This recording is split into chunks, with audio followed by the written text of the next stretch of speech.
नमस्कार फ्रेंड्स, मी निकिता स्वागत करते तुमचं सगळ्यांचं निकिताच ऑल अबाउट मध्ये. आज मी तुमच्या बरोबर नारळाची वडीची रेसिपी शेअर करत आहे. तर त्यासाठी लागणारं साहित्य आणि ती कशी करायची, खूप कमी साहित्य लागतं आणि अगदी अचूक प्रमाणात मी तुम्हाला दाखवणार आहे, खुसखुशीत होणारी. तर चला तर इथे एक बाउल मी नारळ घेतलेला आहे. ह्याच्या सगळ्या ज्या वरची साल होती ती काढून घेतलेली आहे आणि असे पातळ तुकडे करून घेतलेले आहेत. त्यानंतर तितकीच साखर घेतलेली आहे एक बाउलच्या हिशोबाने. आणि त्यानंतर इथे साईसकट दूध घेतलेलं आहे, थोडंसं फेटून घेतलेलं आहे आणि वेलची आणि जायफळची पूड. तर आपण हे सगळे तिन्ही साहित्य एकत्र त्यांची पेस्ट करून घेऊया.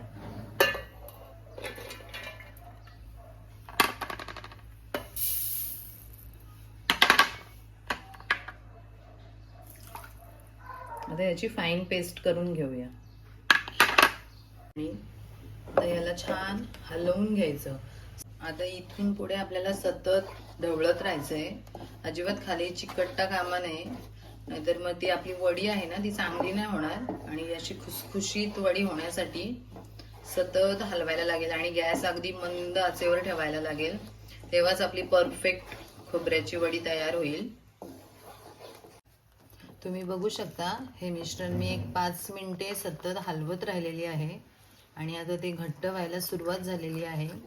इथून पुढे आपल्याला सतत ढवळत राहायचं आहे, नाहीतर मग हे मिश्रण आहे ना ते सगळं कढईला चिकटेल आणि मग आपल्या वडीचा जो रंग आहे ना तो पांढरा शुभ्र असा येणार नाही. त्यामुळे आता इथून पुढे सतत ढवळत राहायचं आहे. आता तुम्ही बघू शकता हे मिश्रण छान घट्ट व्हायला सुरुवात झालेली आहे. तरी पण अजून आपल्याला एक 10 ते 12 मिनिटं अजून लागणार आहेत. मस्त याचा छान असा गोळा तयार झाल्याशिवाय ती वडी आपली परफेक्ट होणार नाही. त्यामुळे अजून एक 10 ते 12 मिनिटं आपल्याला सतत ढवळायचं आहे, अजिबात खाली लागून न देता सतत हलवत राहायचं आहे. तुम्ही बघू शकता हे मिश्रण जे आहे ना एक मी 10 ते 12 मिनिटं छान परतवून घेतलेलं आहे आणि त्याचा आता एक असा गोळा होण्यास सुरुवात झालेली आहे. पण मिश्रण आपला अजूनही वडीसाठी तयार नाही झालेलं. अजून एक 2 ते 3 मिनिटं ह्याला अजून छान हलवून घ्यायला लागेल. ते चेक कसं करायचं तुम्हाला मी ते दाखवते. आता ह्यातलं थोडंसं मिश्रण आपण असं हातावर घेऊन त्याचा गोळा होतोय का बघायचं. आता तुम्ही बघू शकता याचा छान असा एक गोळा तयार होतोय, हाताला कुठेही चिकटत नाही. तरी पण अजून आपल्याला एक 2 ते 3 मिनिटं अजून शिजवायचं आहे, छान असं एकजीव करून घ्यायचं आहे. आता ह्या स्टेपमध्ये मी वेलचीची जी पूड आहे, जायफळ आणि वेलचीची, ती घालतीये. हे सगळं ऑप्शनल आहे, तुमच्या आवडीनुसार तुम्ही टाकू शकता, अदरवाईज नाही टाकलं तरी काहीच हरकत नाही. पण त्याचा छान फ्लेवर उतरतो याच्यामध्ये म्हणून मी घातलेलं आहे. नाहीतर फक्त 4 साहित्यात आपली अगदी परफेक्ट प्रमाणातली अचूक वडी तयार होते. आता एक मी इथे अशा प्रकारे प्लेट घेतलेली आहे, त्याला मी छान तुपाचा हात लावून घेतलेला आहे. आपल्याला कडांना सुद्धा लावायचं आहे आणि या मिश्रणाला एक 2 ते 3 मिनिटं मी परतवून झालेलं आहे अशा प्रकारे. आता ते एका प्लेटमध्ये आपण काढून घेऊया. आता असा जर नॉनस्टिकी पॅन घेतला ना तर त्याचा हाच फायदा आहे की ते कुठेही मिश्रण चिकटत नाही आणि छान इझिली निघतं. आता हे आपण एकसारखं प्लेटला लावून घेऊया.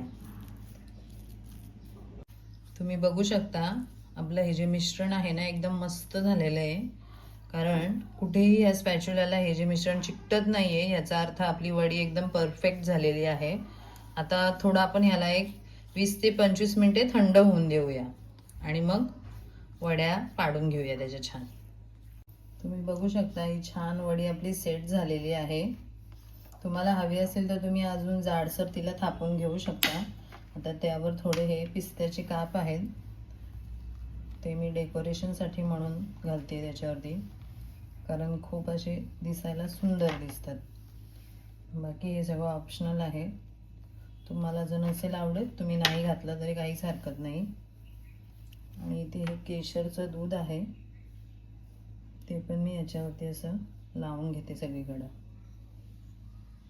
आता हे जे मिश्रण आहे ना ते थोडं कोमट झालेलं आहे. आता आपण ह्याच्या वड्या पाडून घेऊया.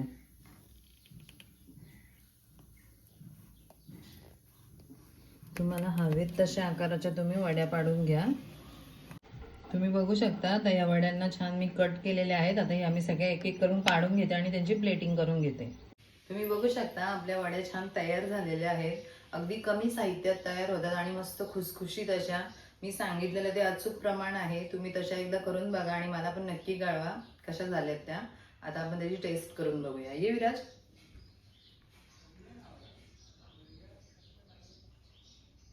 मस्त झाले.